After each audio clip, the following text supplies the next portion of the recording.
point of view about technology in the environment. The vast majority of the usual activities in our day produce pollution, can be sound, light, or atmospheric. What's final receiver is the environment.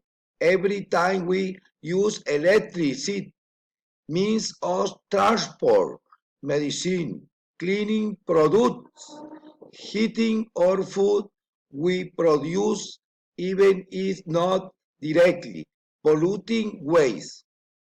Pollution varies according to a number of factors such as pollution growth, degree of urbanization, industrial development, and mechanization of agriculture or the use of natural reservoirs, and among all its types, air pollution is particularly important.